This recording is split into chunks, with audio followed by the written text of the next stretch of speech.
It was well past midnight when Jenny's phone rang. She had always been a night owl, used to staying up late scrolling on her phone, watching videos, and chatting with friends. But tonight felt different. There was an odd, almost suffocating silence in the house that seemed to seep in from the walls. The phone kept ringing, and when she glanced at the screen, it showed an unknown number. Normally, Jenny wouldn't pick up calls from strangers, especially in the dead of night. But something compelled her to answer this time. Maybe it was curiosity, maybe it was the silence. Whatever it was, her hand moved almost on its own to press answer. As soon as she picked up, there was silence on the other end. She repeated, "Hello? Hello, who is this?" Nothing. She was about to hang up when she heard it, a low, raspy whisper that sent chills down her spine. "I'm watching you." Jenny's blood ran cold. She glanced around her dark room, her heart pounding as she tried to rationalize it. Prank call, she thought. Shaken, she hung up, but the phone rang again immediately.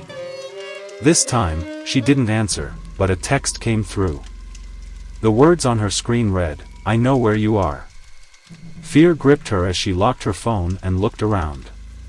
She could feel a presence, something or someone watching her in the darkness. Her instincts screamed for her to check the locks.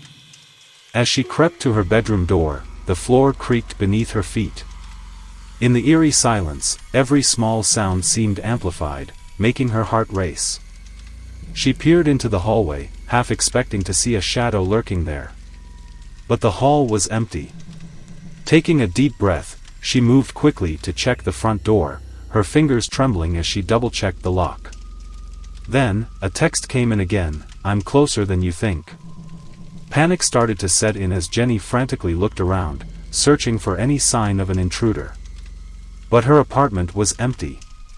She texted back, "Who are you? What do you want?" Seconds later, her phone vibrated. This time, the response was a photo of her.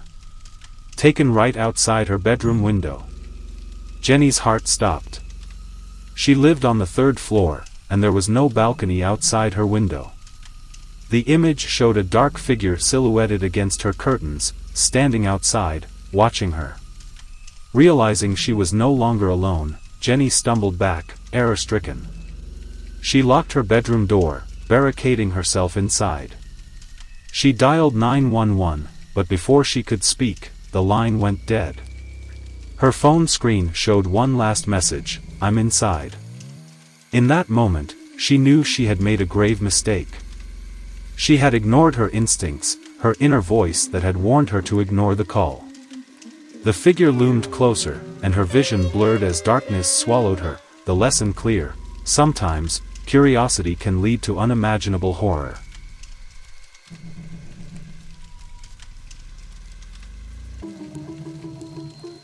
Alex had heard the tales about the Whispering Woods from the locals, but he had never believed them.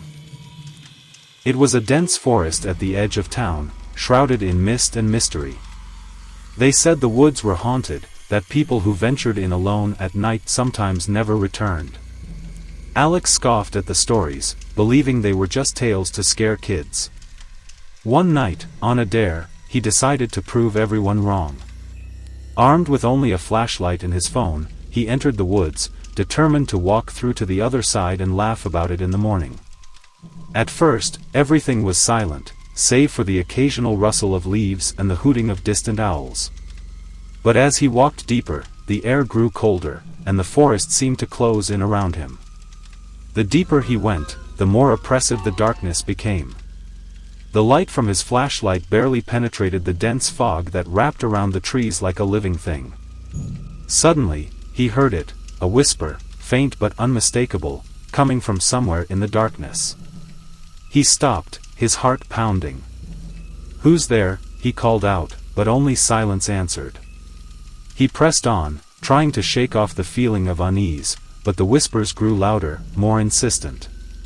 They were everywhere, echoing from every direction, filling the night air. "Turn back," they seemed to say. "Leave this place." But Alex was determined to finish what he had started. He wouldn't let a few ghost stories scare him off. As he continued, he began to see shapes moving just beyond the reach of his flashlight. Shadows flitted between the trees, watching him, their eyes glinting in the darkness. He picked up his pace, hoping to get out of the woods as quickly as possible. But the whispers grew louder, harsher, until they seemed to be screaming in his ears. Panic set in, and he broke into a run, not caring which direction he went, just wanting to escape. But the woods twisted and turned, leading him deeper into its depths. He stumbled and fell, his flashlight slipping from his grasp. As he scrambled to pick it up, he saw them, figures cloaked in shadow, their eyes cold and unblinking. They were the spirits of those who had ignored the warnings, who had ventured into the whispering woods despite the tales. They surrounded him, their faces twisted in expressions of rage and despair. He realized, too late, that he was trapped, that he had become just another story, another whisper in the woods. The moral was painfully clear: some boundaries are not meant to be crossed. The spirits watched him, and the woods grew silent once more, as if they had claimed what they had been waiting for.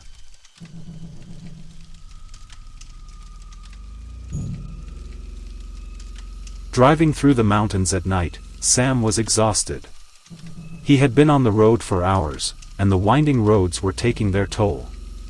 The radio crackled in and out, and he was miles away from the nearest town. Just when he thought he'd pull over to rest, he saw her, a woman standing by the side of the road, her white dress glowing in his headlights. She looked lost, her face pale and eyes wide. Against his better judgment, Sam stopped and rolled down his window. "Do you need a ride?" he asked, trying to keep his voice steady. She nodded slowly and climbed into the passenger seat, her gaze fixed ahead. They drove in silence, her presence heavy and unsettling. Sam tried to make small talk, asking where she was headed, but she didn't answer. She simply pointed down the road, her finger trembling. The silence became unbearable, and he glanced at her, noticing her hands were ice cold. "Are you all right?" he asked, but she didn't respond. Suddenly, the radio blared to life, a static-filled voice warning of a recent accident on this very stretch of road. A woman had died in a car crash only a few nights ago. Chills ran down Sam's spine as he realized the description matched his silent passenger. He stole a glance at her, and she finally looked back, her eyes empty and hollow. Terrified, he slammed on the brakes, his heart racing as he tried to gather his thoughts. But when he turned to her, the seat was empty. She had vanished without a trace, leaving only the faint scent of lilies in the air. Shaken, Sam sped away, but as he glanced in his rearview mirror, he saw her standing on the road once more, watching him with those same haunting eyes. He drove through the night, unable to shake the feeling that she was still there, watching him, waiting. He realized the truth: sometimes, the dead have unfinished business. His encounter served as a grim reminder to respect the unseen, to remember that some spirits are trapped, searching for closure they may never find. As dawn broke, Sam finally reached the nearest town, but the image of the woman lingered, etched in his memory. He would never forget the haunting on the highway, the lesson clear: respect the spirits of the night, for not all who wander are free to leave.